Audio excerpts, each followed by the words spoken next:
Once I was tested, I was informed that we tested positive for lead-based paint.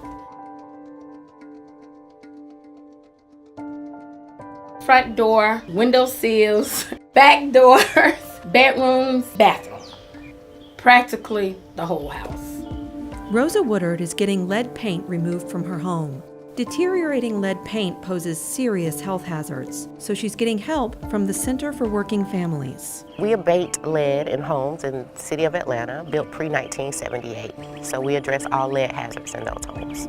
We go into areas where the houses appear to potentially have lead, and we just knock on doors. Like here, this is a free program. We can come in and test your home just to see if there's something going on.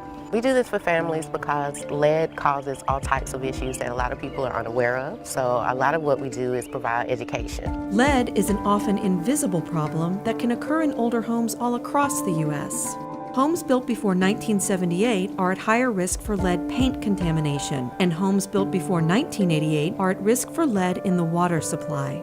For lead, it only gets into your body in one of two ways. Either you swallow it or you breathe it in.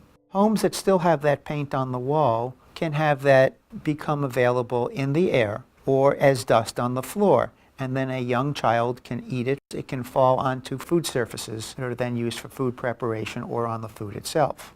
Water poses two different kinds of hazards. One is your interior plumbing. The other is your exterior, the water supply that arrives at the house. Ingesting even tiny amounts of lead is especially harmful for children. We're looking at children who have an increased rate of learning disabilities and more likely to have attention deficit-like symptoms with higher lead levels. Because of this danger, Rosa and her grandchildren will move out for at least a month while the lead paint is remediated in her home. My goal is just to make sure that everybody get tested. I wish that for all of us in this community. But getting tested isn't always simple. Laura was asked by the water utility in her suburban neighborhood to test her drinking water for lead. Doing the test was easy, but getting the results wasn't. Because she's worried about the negative impact on her home value, Laura wishes to keep her identity secret. I was called on the phone and they said they were going to be testing drinking water and they needed people to volunteer to be tested. And they wanted my house tested, so I said yes. I was definitely worried about the lead, having two kids at home, and was also interested in knowing what my drinking water levels were. 2 years went by without Laura getting the results. Federal law requires that people who test for lead get their results back in 30 days.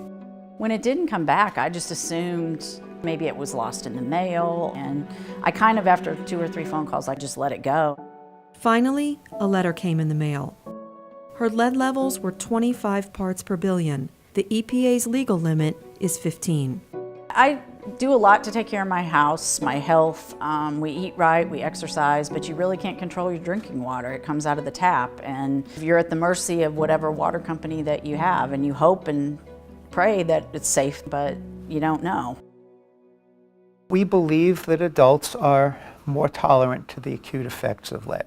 We know that it also creates a higher likelihood that they will have high blood pressure, and it is associated with a higher risk of kidney disease. Laura plans to retest her water, then decide what to do next. If it's coming from internal water supplies, probably the best thing to do, frankly, is to replace your plumbing. Or if the problem is in the community water, you can use bottled water, or you can use a filter system that is either a whole house water filter or a filter specifically on the faucet. A month later, Rosa is back in her home now that the risk of lead has been removed. I felt like I didn't have a place that I belonged, where I felt comfortable, happy, and safe. Now the feeling is different. It's positive, there's full of energy, there's more light, there's life again in this house.